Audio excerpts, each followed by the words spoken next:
한 계시록 진행하려고 합니다.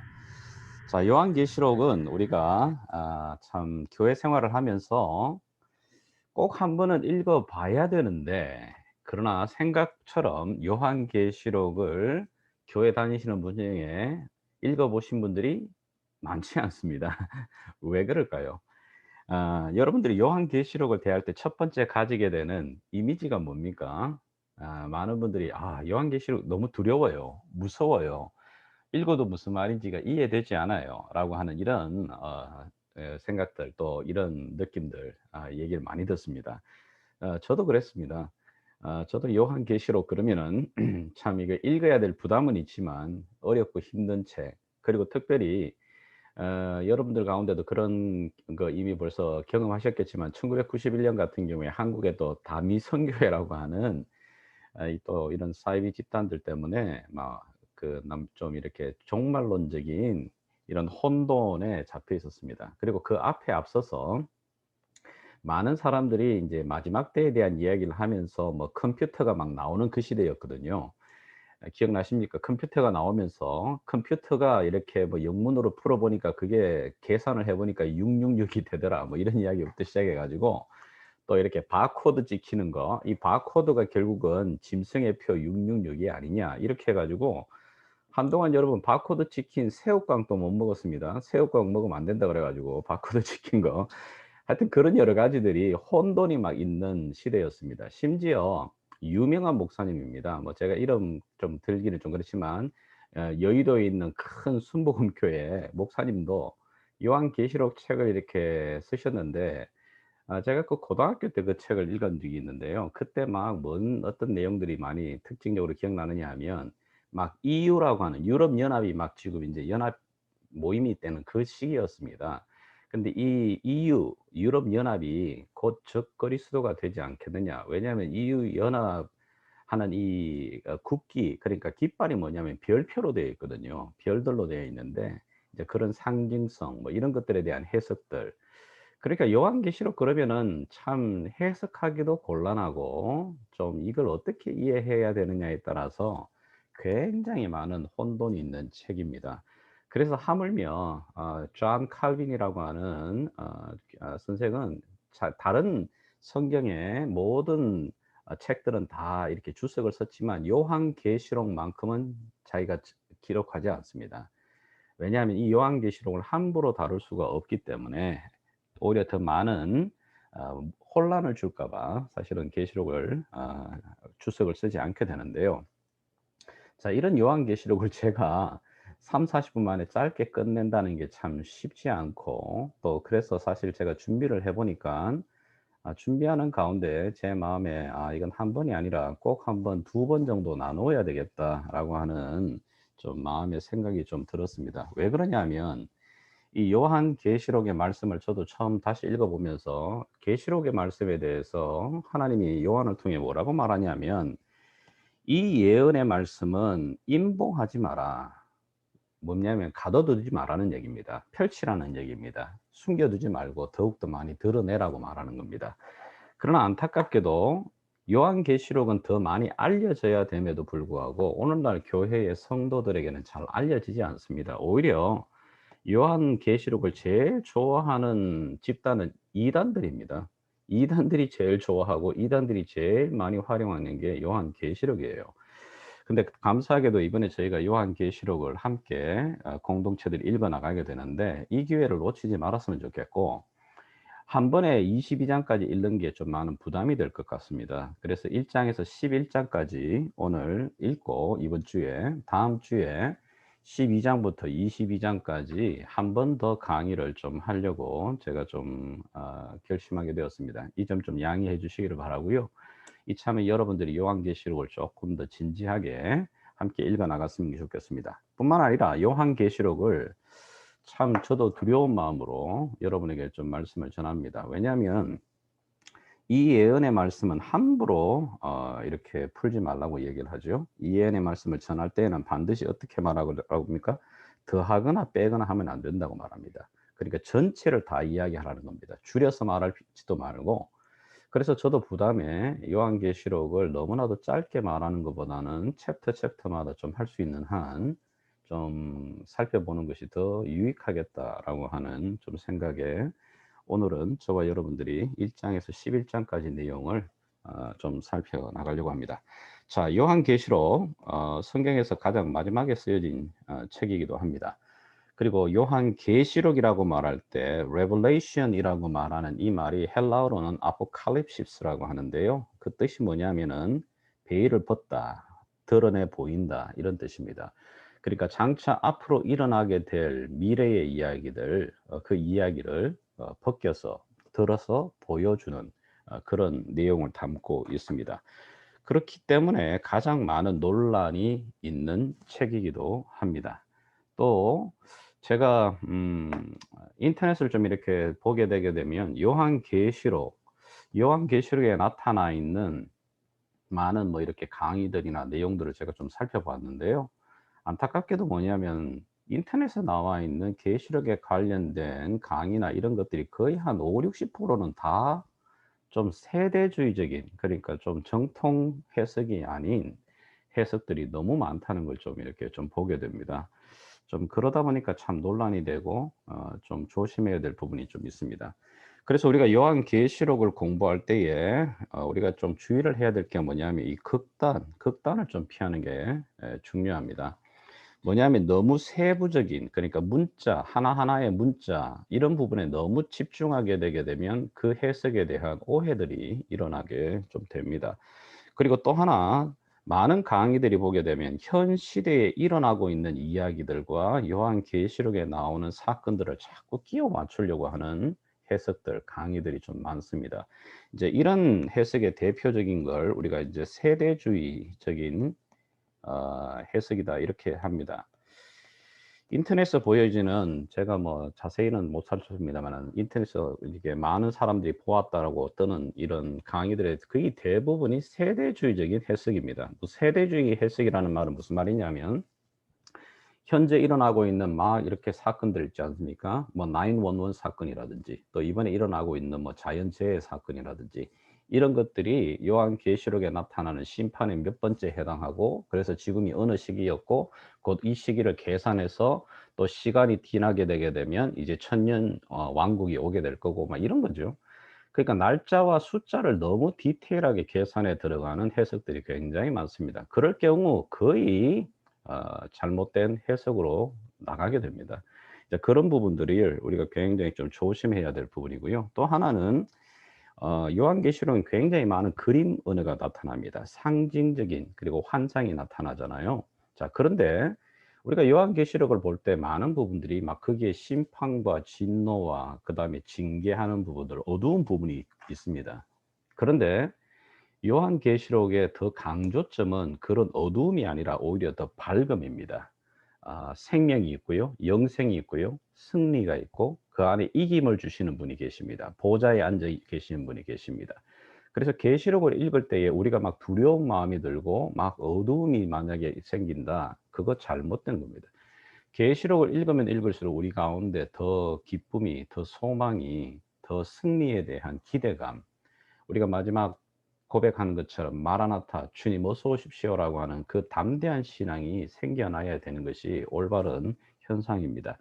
자, 그런 부분들을 우리가 좀 기준을 잡고 계시록을 우리가 읽어 나가기를 좀 부탁을 드리고요.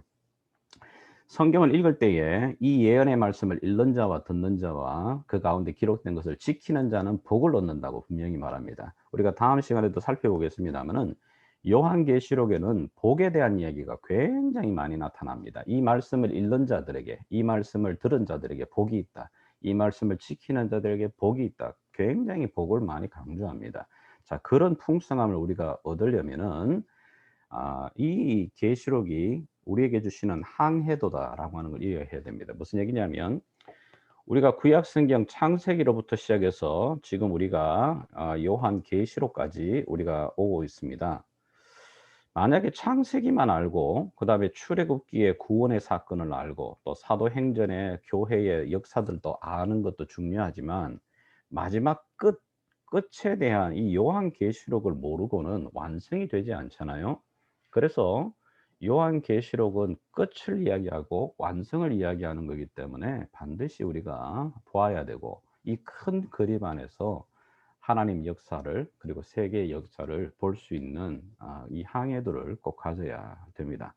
그리고 그 속에서도 하나님이 주권자가 되셔서 온 창조자가 되시고 구속자가 되시는 그 하나님의 주권을 볼 수 있는, 그것이 분명해지게 되면 우리 안에 있는 이 어떤 두려움도, 어떤 근심도, 걱정도 이겨낼 수 있는 힘과 능력이 주어지게 됩니다.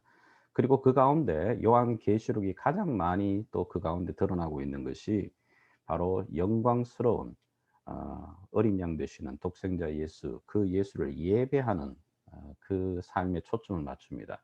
이 땅에 살아가고 있는 하나님의 백성들이 정말 집중해야 될 삶이 무엇인지를 또 한 번 더 우리가 이 말씀을 통해 배우게 되는 겁니다. 자, 요한계시록의 저자는 그 그대로 요한이 스스로가 밝힙니다. 나 요한은 이렇게 말하죠. 그 요한은 바로 예수님의 12제자 중에 하나였던 사도 요한이라고 하는 이 일에 대해 뭐 의의를 다는 사람은 없습니다. 초대 교부들, 교부라고 말할 때는 예수님의 제자들의 제자, 예수님의 사도들의 제자를 교부라 그러는데, 초대교회 교부들의 대부분이 이 사도 요한의 저자에 대해서 의심하지 않습니다. 그리고 이 책의 수신자들은 바로 이 책에도 나옵니다마는 아시아에 있는 바로 7교회들이었습니다. 이 아시아라는 것이 지금 터키 지역에 있는 곳이었죠. 그 7교회입니다마는 이 소아시아 지역의 이 7교회에게만 보낸 것은 아니고, 7교회를 향한 편지를 보게 되면 이 7교회는 앞으로 이 지상에 나타나는 모든 보편적인 교회를 대표하는 것을 우리가 좀 알게 됩니다. 이 책은 주후 95년, 96년, 그러니까 이제 사도 요한이 굉장히 오래 산 사람인데요. 예수님의 제자 중에 그 예수님이 복음이 전해지고 거의 100년이 이제 가까워지는 그 시기쯤 박해 때문에 밤모습에 유배되어서 그 속에서 기록되었음을 우리가 역사적으로 보여주게 됩니다. 이 책의 수신자들이었던 소아시아의 7교회들에 대해서 우리가 좀 이따 살펴보겠습니다마는, 우리가 이 7교회들은 오늘날에는 존재하지 않습니다. 그러나 이 7교회가 결국은 이 지상에 나타나게 될, 앞으로 또 일어나게 될 모든 하나님의 교회를 대표하는 교회인 것을 우리가 좀 기억할 필요가 있겠습니다. 이 계시록의 좀 특징을 보시게 되면 이 묵시문학이라고 말하죠. 묵시문학이라는 말은 무슨 말이냐면 이 환상이 많이 나타나는 겁니다. 구약의 다니엘서처럼, 다니엘도 앞부분 말고 뒷부분은 거의 다 다니엘이 하나님으로부터 환상을 받은, 계시를 받은 이야기의 내용들이 많이 나타나죠. 그런 내용들과 많이 겹치게 되고요. 이 계시록은 예언서이죠. 예언의 내용도 있고, 또 하나는 뭐냐면 묵시문학이라고 해서 이 환상에 대한 이야기들이 많이 나타나고, 또 그러면서도 서신서입니다. 교회들에게 보내는 편지입니다. 그러니까 이 계시록이 정말 독특한 것은 뭐냐면 이 세 가지의 모든 독특함이 다 요한계시록에 좀 나타나게 됩니다. 그리고 요한계시록은 굉장히 상징적인 숫자가 많이 나타나죠. 그 가운데 7이라는 숫자와 12라고 하는 이 숫자가 굉장히 많이 나게 됩니다. 우리 아마 개관에서 보게 되면 좀 더 드러나게 될 겁니다. 자, 이제 이 요한계시록을 왜 썼을까? 요한계시록이 서신서라고 말씀드렸습니다. 이 계시록이 1세기 때에 교회들을 향하여서 이미 주어지게 되는데, 우리가 지금까지 바울 서신이나 히브리서나 베드로 전후서 이런 편지들, 서신서들을 우리가 보았습니다마는, 서신서들을 볼 때 가장 중요한 것은 뭐냐면 그 시대의 배경을 우리가 이해하는 게 중요합니다. 그 시대가 어떤 상황이었는지. 그렇죠? 마찬가지로 이 요한계시록이 쓰여졌던 그 시대, 그 시대가 어떤 시대였는지를 우리가 좀 이해할 필요가 있습니다. 요한계시록의 시대는 굉장히 기독교적으로 박해가 굉장히 가장 극렬하게 일어나는 바로 그 시대였습니다. 기독교를 향한 박해 중에 가장 큰 두 개의 박해는 로마 황제인 네로와 이 도미티안이라고 하는 황제의 박해인데, 네로 황제의 박해는 로마 도시 안에서 일어나는 박해였다면 도미티안이라는 황제의 박해는 이제는 로마 제국 전체로 확대되는 겁니다. 그리고 가장 강력한 박해와 핍박이 이 시대에 주어지게 됩니다. 이 박해 때문에 사도 요한도 에베소 지역에서 사역하던 사도 요한도 결국은 유배를 당하게 되기도 하죠. 자, 이런 시기에 왜 이 하나님께서는 요한을 통해 이 편지를 교회들에게 보내라고 하셨을까? 그 이유는 여러 가지입니다만, 첫 번째, 바로 예수 그리스도 그분이 다시 오실 것에 대해서 계속해서 강력하게 선포합니다. 요한계시록 1장에서부터도 보시면 볼지어다 그가 구름을 타고 반드시 오신다. 매 장마다 또 그렇지만은 마지막 장 22장을 보게 되면 세 번이나 반복해서 걸쳐서 보라 내가 속히 올 것이다. 보라 내가 속히 오리라. 내가 진실로 속히 오리라. 라고 하시는 예수님의 약속, 내가 다시 이 땅에 올 거라고 하는 이 재림에 대한 약속을 분명하게 드러내기 위해서 사실은 예수님께서 이 편지를 교회들에게 쓰라라고 이렇게 말씀하시는 거죠. 또 두 번째는 다시 오시는 예수님, 바로 그분이 어떤 모습이냐면 왕의 모습으로 이 요한계시록에는 기록됩니다. 특별히 요한계시록에 보게 되게 되면 예수님이 자신을 어떻게 표현하고 계시냐면 나는 알파와 오메가라, 이제도 있고 전에도 있었고 장차 올 전능한 자라고 말씀하십니다. 요한계시록 22장에도 마찬가지죠. 똑같은 문장입니다. 나는 알파와 오메가요, 처음과 마지막이요, 시작과 마침이다 라는 얘기입니다. 이 말은 무슨 말이냐면 내가 바로 창조자요 구속자요 모든 만물을 다스리는 모든 만물의 중심이다. 예, 이런 이야기가 되죠. 바울도 로마서 8장 로마서에 보게 되게 되면 만물이 주에게서 나오고 주로 말미암고 주에게로 돌아갑니다라고 하는 찬양을 하게 되는데요. 바로 이 예수님, 다시 오실 예수님의 모습이 바로 만왕의 왕으로 알파와 오메가와 처음으로 끝 마지막이 되시는 모습으로 그려지게 됩니다. 또 하나는 요한계시록 1장 5절에도 보게 되게 되면 예수님이 어떤 분이시냐, 그분은 땅의 임금들의 머리가 되시는 분이시다라고 말하죠. 그리고 1장 17절 18절에도 보시게 되게 되면 어떤 왕으로 나옵니까? 네, 나는 처음이요 마지막이다. 그리고 살아있는 자다. 그리고 내가 모든 사망과 음부의 열쇠를 가지고 있다. 자, 이 이야기들 여러분들, 이게 우리는 그냥 읽지만은 나는 처음이요 마지막이다. 나는 모든 땅들의 임금의 머리가 되는 자다. 라고 말하는 이 사람이 누구였느냐면 그 당시 바로 로마의 황제였습니다. 로마의 황제들이 즐겨 쓰는 표현들이었습니다, 사실은. 그런데 정말 누가 왕이냐라고 말할 때에 바로 예수 그리스도 그분이 처음과 마지막이요 모든 땅들의 임금의 머리가 되시는 분이시다라고 하는 것을 더 분명하게 드러내어 주십니다. 황제보다도 크신 분이 계시다는 겁니다. 그 사실을 계시록을 통해서 교회들에게 끊임없이 말씀해 주고 있습니다. 그러면서 우리가 알듯이 계시록에는 굉장히 많은 대조가 이루어지게 됩니다. 심판과 구원이 있게 되고요. 그리고 짐승을 따르는 자가 있고 어린 양을 따르는 자들이 나오고 하나님과 사탄의 대립이 나오게 되고 그다음에 새로운 예루살렘이 나오고 그다음에 바벨론이 무너지는 사건도 나오고 강한 대조들이 나오죠. 자, 그런데 예수님께서 일곱 교회들을 향하여 편지를 보내시면서 계속해서 말씀하시는 게 뭐냐면 이기는 자가 되라고 말합니다. 이기는 자가. 내가 이긴 것처럼 너희들도 이기는 자가 되어라.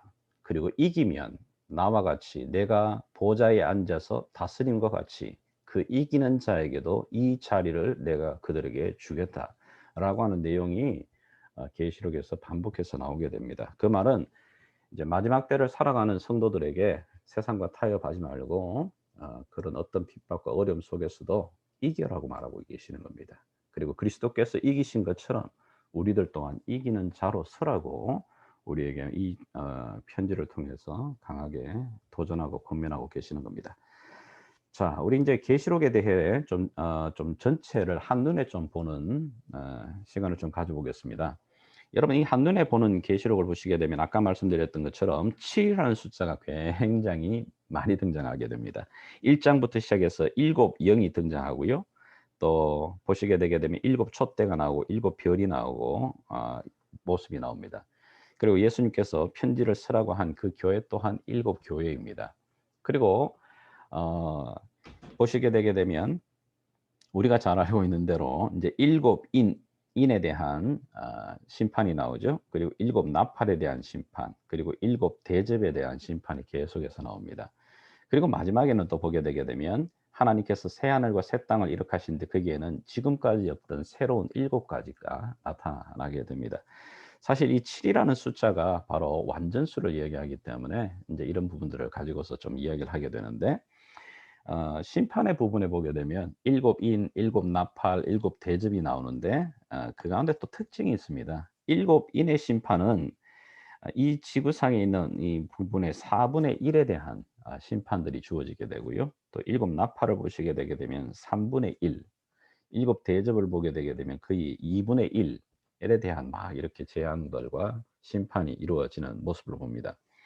그러니깐 인제 여기에 대한 해석이 좀 분분합니다마는 이 7인, 7나팔, 7대접을 계속해서 일어나는 사건으로 보는 경우도 있지만 저 같은 경우는 이 사건은 하나의 같은 사건인데 여러 관점에서 바라보는 똑같은 사건. 그러니까 예수님의 초림으로부터 시작해서 예수님이 오시는 재림의 그 사이 속에서 일어나게 되는 하나님의 심판이 점점 크레센도가 되고 있죠. 점점 징계가 강해지고 있는 모습을 보여주고 있습니다. 우리가 왜 우리도 자녀들을 이렇게 좀 혼내거나 징계를 할 때 그렇게 말하지 않습니까? 좀 처음에는 좀 약하게 갔다가 점점점점 말을 안 듣면 계속해서 강도를 점점점점 주고 이런 거 있지 않습니까? 이제 그런 식의 인제 심판의 전개가 이루어지게 되고요. 마지막에 보게 되게 되면 이 심판을 그리고 이 환난을 이겨낸 자들, 이긴 자들에게 하나님이 주시는 상급이 뭐냐? 바로 새 하늘과 새 땅, 새 예루살렘에 대한 그 상급이 주어지게 되는 모습으로 나타나게 됩니다.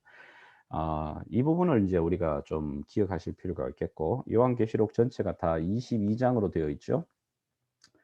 22장 두루마리로 둘 말려 있기 때문에 22장입니다. 22장으로 되어 있는데 전체 그림은 이런 모습으로 좀 요약이 되어지게 됩니다.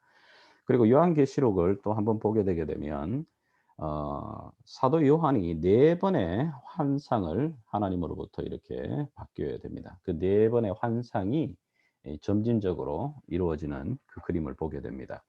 그리고는 앞부분에 보게 되게 되면 지금 내가 보고 있는 것, 지금 일어나고 있는 것, 그리고 앞으로 일어나게 될 그 일에 대한 것이 4장 넘어서 이제 올라가죠.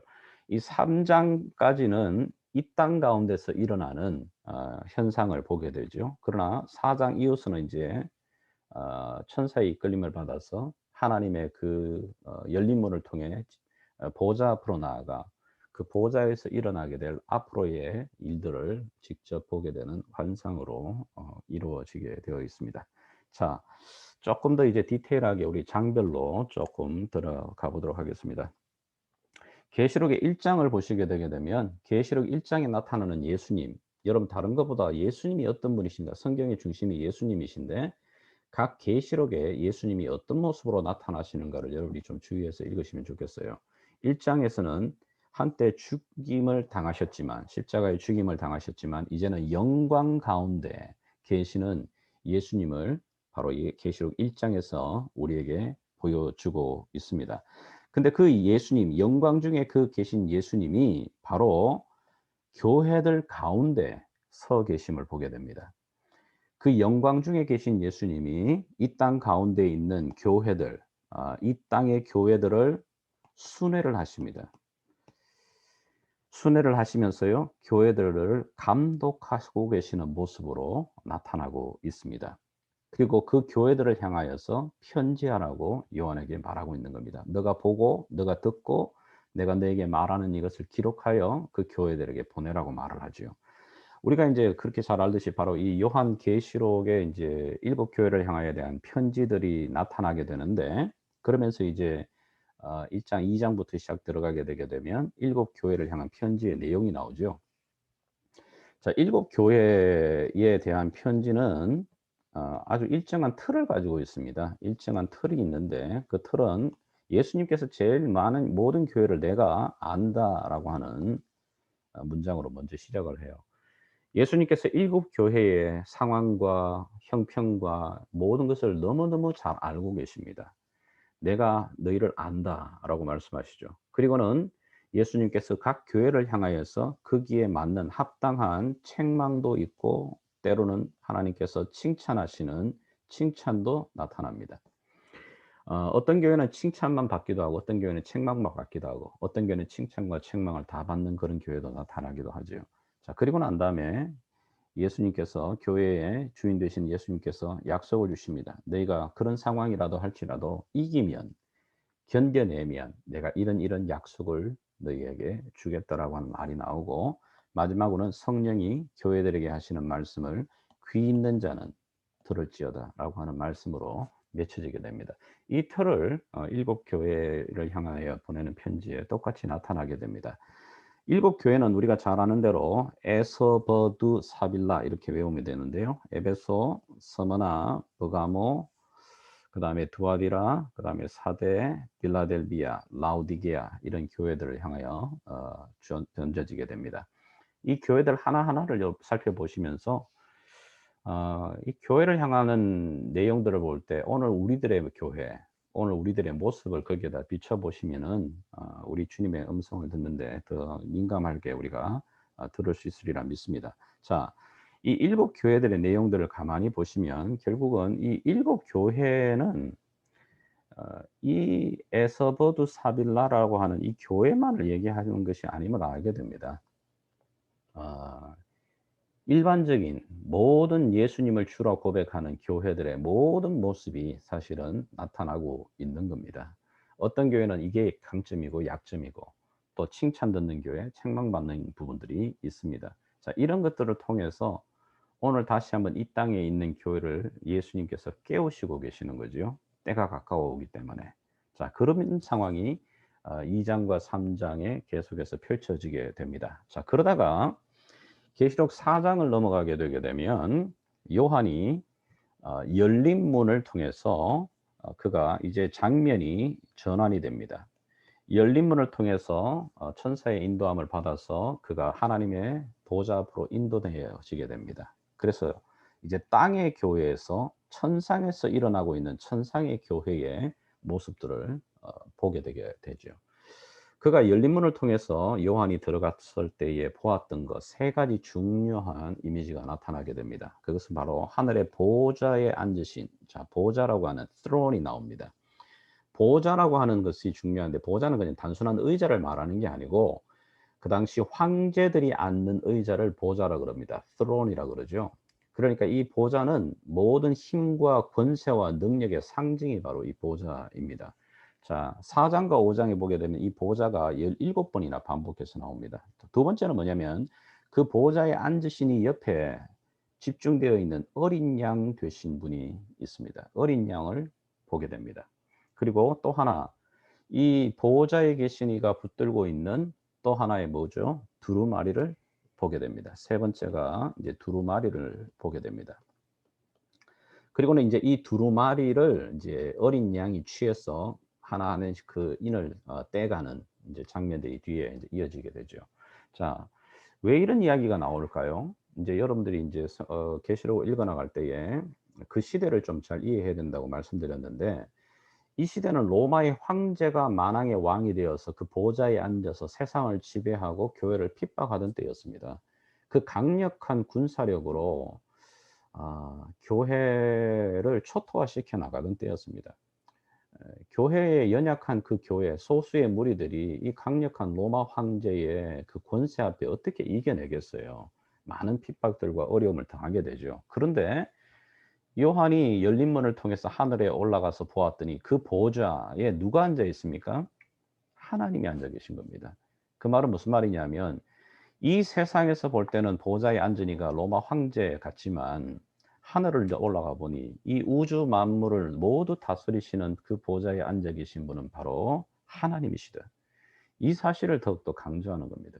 그래서 뭐냐면 교회가 지금은 어렵고 세상 가운데 핍박이 있지만 우리가 두려워하지 않을 수 있는 이유는 뭐냐면 궁극적으로 이 세상과 역사를 주관하시는 보좌에 앉으시는 분이 누구시냐? 하나님이시다.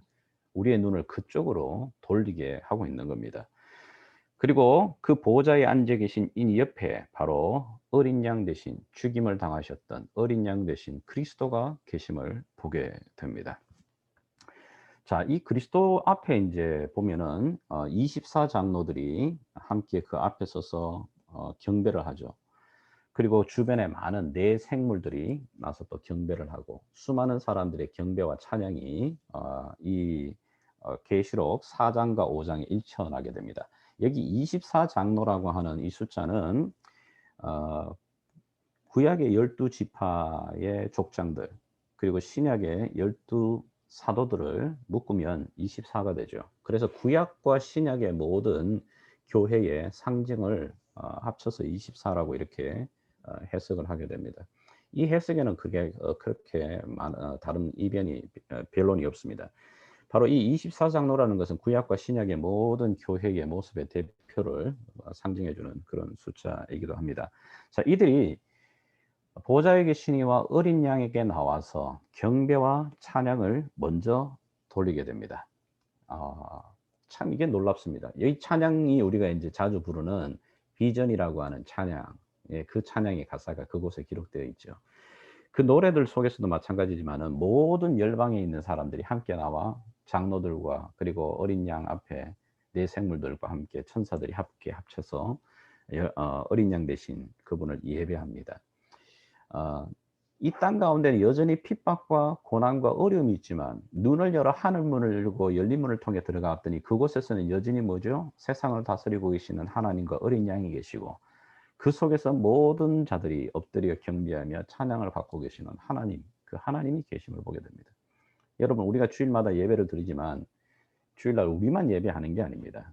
하늘에서도 예배가 이루어지고 있습니다. 그래서 하늘의 문이 열려 우리가 그 예배를 영광을 체험하게 될 때 이 땅에서의 그 힘든 고통 속에서도 이겨낼 힘을 얻게 됩니다. 자, 왜 사도 요한은 이제 뒤로부터 인제 두루마리에 있는 이 인을 떼는 사건을 통해 이제 심판이 진행되기 전에 왜 4 장과 5 장에 바로 이 하늘 보좌에 이 예배에 초점을 맞추느냐 하면은요.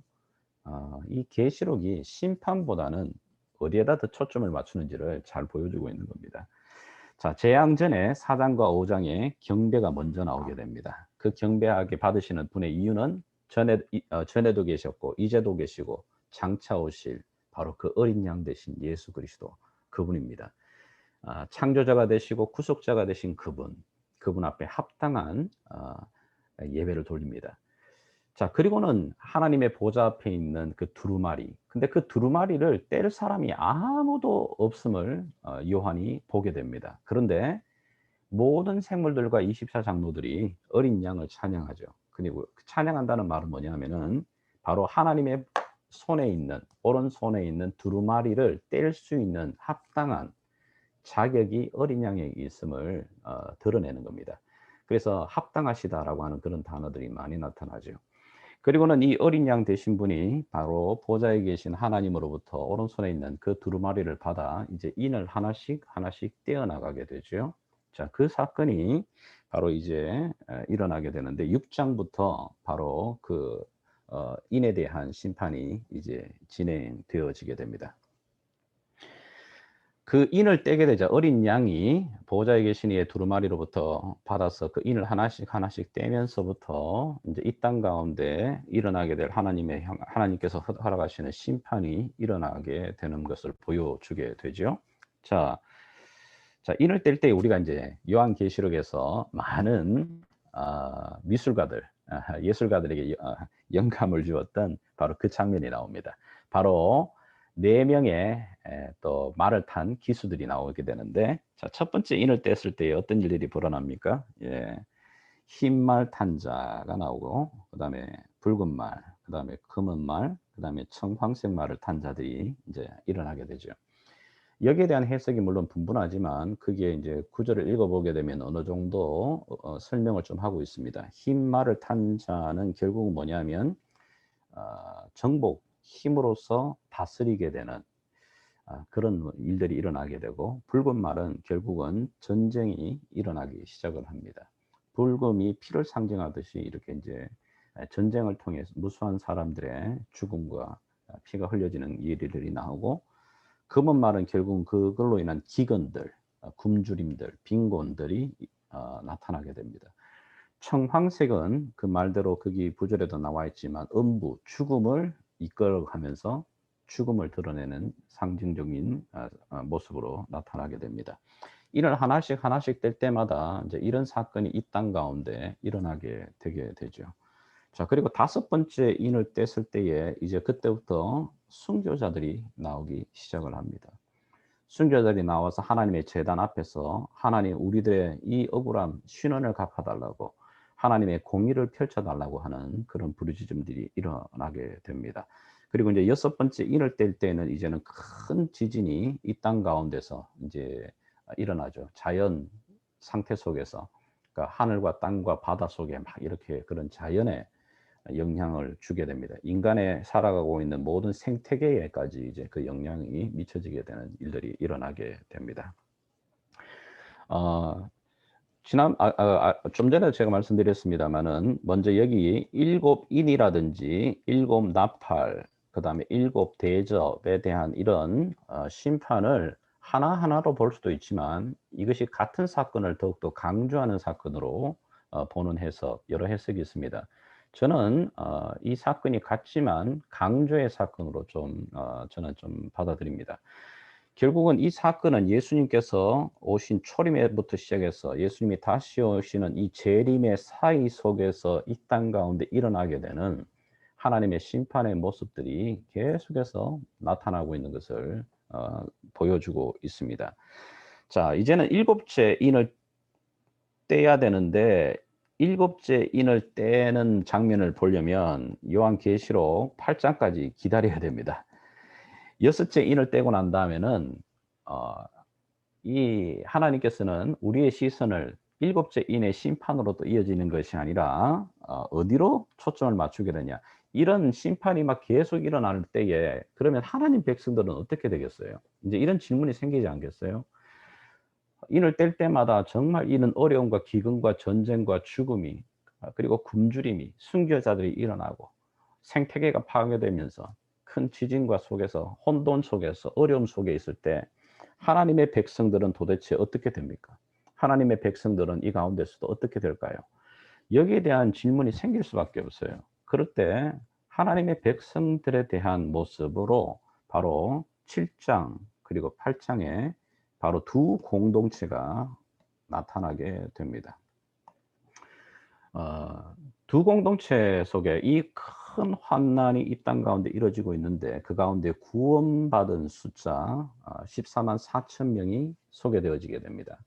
또 하나는 7장 1 절에서 8 절까지는 1 4 4 명의 이야기가 나오지만, 뒤에 보게 되게 되면 7장 우리 9 절에서 17 절까지는 셀 수 없는, 세계로부터 셀 수 없는 큰 무리의 공동체가 나와서 하나님을 찬양하는 모습이 나타나게 됩니다. 이게 바로 인제 여섯 번째와 일곱 번째 인 사이에서 일어나는 장면을 보여주고 있는 겁니다. 이 1 4 4 명, 그러면 우리가 잘 아는 신천지 이단이 가장 좋아하는 이야기들이잖아요. 인제 이 1 4 4 명 숫자를 채우려고 그들은 정말 완전 어 도전적으로 선교 전도하는 거거든요. 자, 그러나 사실 우리가 숫자라고 하는 이 14만 4천 명에 매여 버리면 안 됩니다. 이 14만 4천 명뿐만 아니라 그 뒤에 따라 나오는 큰 무리들, 구원받은 큰 무리들, 이 두 공동체는 같은 모습이에요, 사실은. 그리고 그 모습은 바로 구원을 받은 교회의 모습을, 그리고 하나님의 백성들의 모습을 사실은 보여주는 것이라 이렇게 해석을 하는 게 올바릅니다. 그리고는 하나님이 말씀하십니다. 그 박해와 핍박과 그리고 그 진노 속에서 하나님이 선택한, 바로 그 선택된 하나님의 교회들을 하나님이 보호하시는 것을 보여주고 있는 겁니다. 그들은 여전히 그런 박해와 환난 속에서도 하나님을 찬양하고 하나님 앞에 예배하며 하나님의 보호를 받고 있는 모습을 바로 계시록 7장 8 장에서 좀 보여주고 있습니다. 계시록 7장에 보시게 되게 되면 나타나는 14만 4천 명, 그다음에 9절에서 목표는 셀 수 없는 큰 무리들이 나오죠. 14만 4천 명 특별히 이스라엘의 지파 가운데서 또 셀 수 없는 각 나라와 족속과 방언에서 나오는 모습으로 보여지고 있습니다. 14만 4천이라는 숫자는 좀 쉽게 말씀드리면 아까 우리가 봤듯이 10이라고 하는 숫자를 봤습니다. 구약의 12지파, 또 신약의 12사도, 거기에다가 이 완전 수천을 더하게 되게 되면 나타나는 숫자가 14만 4천입니다. 그러니까 교회의 모든 성도들의 교회의 그 상징적인 수를 14만 4천이다 이렇게 해석하시는 것이 올바릅니다. 예, 신천지에만 들어가서 얻는 구원의 14만 4천이 아니라는 얘기입니다. 자, 근데 도대체 그러면 이들이 누구냐? 우리가 궁금하지 않겠습니까? 이들은 누구냐라고 말할 때에 이 궁금한 우리의 궁금함을 24 장로 중에 한 명이 거기에 대한 대답을 해 주게 됩니다. 바로 그것이 계시록 7장 13절과 14절을 보게 되게 되면 이 14만 4천 명 큰 무리들은 누구냐라고 말할 때에 두 가지를 이야기합니다. 그들은 첫 번째 큰 환난에서 나온 자들이다. 큰 환난을 이겨낸 자들. 그 속에서 이긴 자들. 그리고 두 번째는 뭐죠? 예. 자신의 그 옷을 흰 옷을 어린 양의 피에 씻겨 정결함을 받은 자들이라고 말하고 있습니다. 예, 그들이 누굴까요? 오늘날의 교회에 하나님의 말씀으로 믿음으로 서 있는 하나님의 피부림을 받은 바로 하나님의 백성들 그 모습을 이야기를 합니다. 왜 이들이 처음에는 14만 4천이었다가 이 셀 수 없는 큰 무리가 되느냐? 이것은 하나님께서 창세기에 보시게 되게 되면 하나님께서 창세기 12장과 15장에 하나님께서 아브라함을 향하여서 뭐라고 약속하십니까? 내가 너의 씨로 별들과 같이 해 주겠다. 바다의 모래같이 무수한 많은 무리들로 내가 너의 자손을 이루어 주시겠다고 약속하시지 않습니까? 그 약속이 이제 이 속에서 세계 각 족속 방언과 나라들 속에서 이루어지고 있는 바로 성취되고 있는 그 모습을 우리에게 보여주고 있습니다. 자, 이제 계시록 이제 8장으로 넘어가게 되게 되면 8장과 이제 9장 이제 이후로부터는 굉장히 강력한 그림들이 많이 나타나게 됩니다. 이제 이것이 뭐냐면 강한 대조의 모습이 많이 나타나게 되는데요. 계시록의 가장 특징 중에 하나가 이런 강한 대조를 보여줍니다. 하나님과 사탄의 대결이 나오고 어린 양과 용의 모습이 나오고 또 거룩한 성 예루살렘과 바벨론 그리고 신부와 음녀에 대한 그림이 나오고 그다음에 하나님으로부터 인침을 받은 자들이 나오는가 하면 그 짐승의 인침을 받은 숫자가 또 나오기도 하고 이런 대조가 이제 계속해서 8장으로부터 시작해서 나타나게 됩니다. 자, 그런데 빛과 어둠이 나타나고 있지 않습니까? 강하게 쉽게 말하게 되면 빛의 영역과 어둠의 영역이 강한 대조를 이루고 있는 겁니다. 그러면 요한계시록은 뭘 강조하고 있는 걸까요?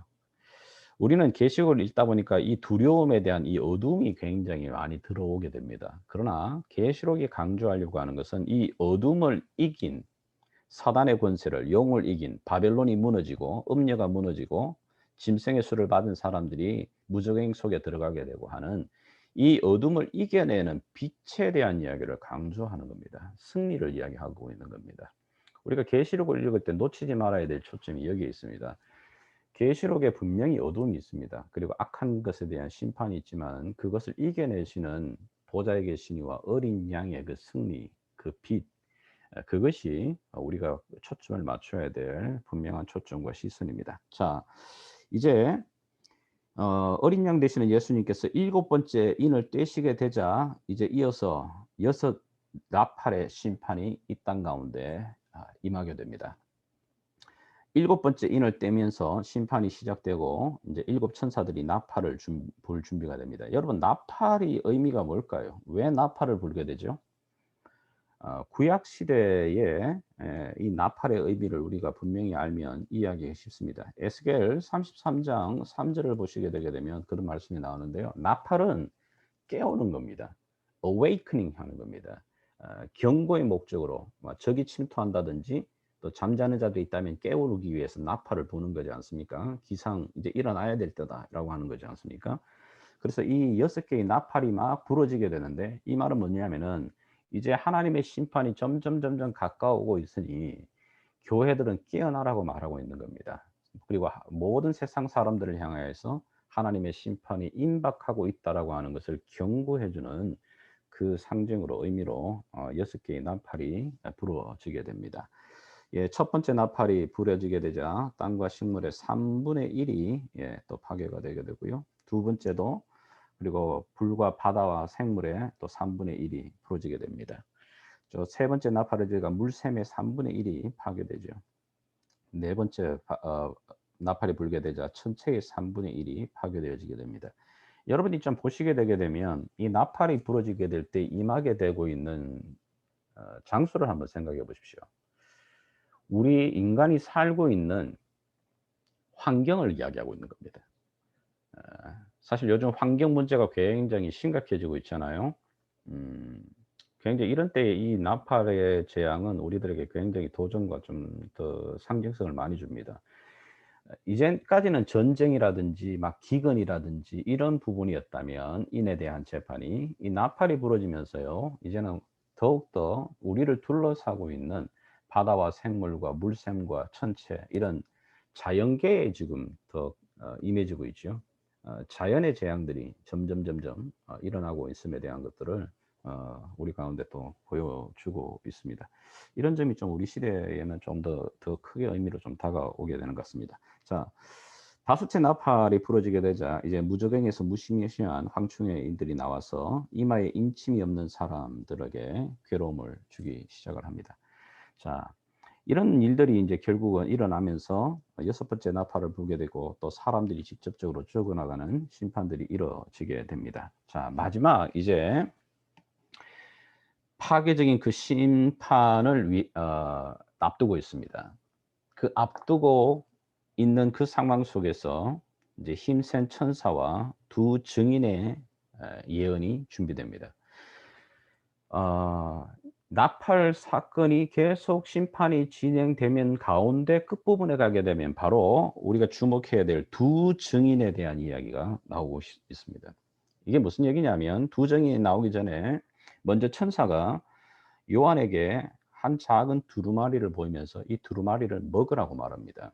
에, 옛날 그 구약 선지자 예레미야에게 하나님이 어 환상을 통해서 두루마리를 먹으라고 말하죠. 이 말은 뭐냐면 자기 것으로 가지라는 얘기입니다. 자, 그 두루마리를 먹게 되자 처음에는 그 맛이 달았다고 말합니다. 근데 좀 시간이 지나니까 그것이 배가 아파지고 굉장히 쓴맛이 되었다고 얘기를 합니다. 자, 그러면서 요한에게 또 다른 사명이 주어지게 됩니다. 너는 이것을 전하는 증인으로서의 사명을 다시 받습니다. 그와 함께 또 말씀을 예언하는 두 증인에 대한 환상이 나오죠. 그리고 그 두 증인이 죽임을 당했지만 이후에 부활하여 승천하는 그 환상을 보게 됩니다. 여러분 이것이 무슨 의미를 좀 가지는 걸까요?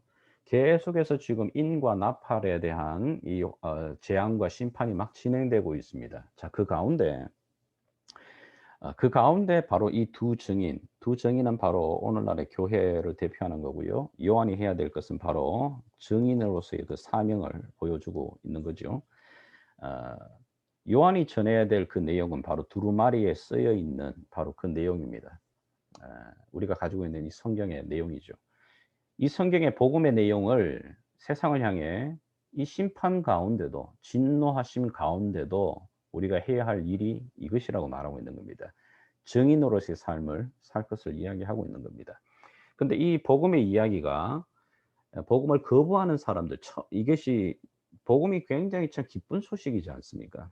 그러나 구원의 소식임에도 불구하고 이걸 거부하는 자들에게는 결국 그것은 그들에게 쓴맛으로 다가가게 될 겁니다. 왜냐하면 이제 마지막 심판이 기다리고 있거든요.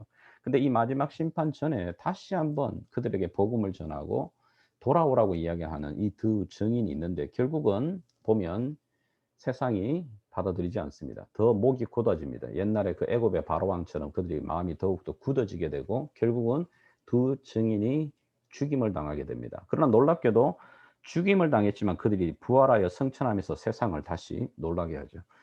자, 이게 결국은 뭐냐면 오늘날 이 땅에 여전히 있는 바로 하나님의 교회들이 해야 할 일들을 여전히 보여주고 계십니다. 어 오늘날 저희가 살아가는 시대가 점점 복음에 대해서 거부하는 시대를 우리가 살아가고 있습니다. 하나님 거룩한 건 거부하고 디모데 후서에 나오는 말씀처럼 쾌락을 향해서는 점점 중독되어져 가는 세상 속에서도 교회가 해야 할 일은 여전히 우리가 받았던 하나님의 이 두루마리를 먹고 그 두루마리를 전해야 되는 증인의 일들을 우리가 감당하라고 이야기를 하는 겁니다. 세상을 향하여 여전히 뭐죠? 그리스도께서 이제 곧 통치하시는 때가 온다. 그리스도께서 통치하시는 때가 오기 전에 그 말은 뭐냐면 마지막 심판이 다가온다는 거 아니겠습니까? 마지막 심판이 오기 있으니 그 때가 오고 있음을 교회가 어떻게 해요? 예언자로서 증인으로서 나팔을 계속 불고 그리고 증거해야 되는 그 일들을 말해 주고 있습니다. 여기까지가 요한계시록 이제 11장까지의 이야기들입니다. 오늘은 이렇게 11장까지만 우리가 좀 간략하게 좀 살펴보도록 하겠습니다. 그리고 이후에 이제 마지막 심판인 이제 7 대접에 대한 사건, 그리고 그 심판이 통과되어지고 나서야 이루어지게 될 또 놀라운 환상에 대한 이야기들을 우리가 계속해서 다음 주에 좀 더 살펴보도록 하겠습니다. 아마 요한계시록이 저에게도 그렇습니다마는 많은 분들에게 좀 생소할 수 있으리라고 생각합니다. 가능하시다면 여러분이 요한계시록 읽다가 또 가지고 있는 교재도 참고하시고 오늘 제가 여러분에게 보여드린 이 PPT도 활용하시면서요. 다시 한번 말씀 앞에 귀하게 다가가는 시간 한 주간 되기를 주님의 이름으로 축복합니다. 잠깐 한번 기도하겠습니다. 하나님 아버지, 이 예언의 말씀을 읽는 자와 듣는 자와 그 가운데 기록한 것을 지키는 자가 복이 있다 말씀하신 주님. 우리가 이제 하나님이 우리에게 극히 드러내기를 원하고 알려주시기를 원하시는 요한계시록을 이 한 주간 동안에 우리가 읽으며 묵상하고자 합니다. 바라기는 성령께서 모든 읽는 자들에게 눈을 열어주셔서 하나님의 그 기이한 계시를 볼 수 있도록 하시고 또 성령이 주시는 귀한 마음을 붙들 수 있도록 하나님 도와주시옵소서. 오늘도 다시 한번 이 귀한 말씀으로 초대해 주신 하나님 앞에 감사드리며 모든 한 명 한 명 주님 다시 한번 말씀으로 세워주시는 복된 이 한 주간 되게 도와주옵소서. 감사드리며 예수님 이름으로 기도합니다. 아멘. 감사합니다. 고생하셨습니다. 오늘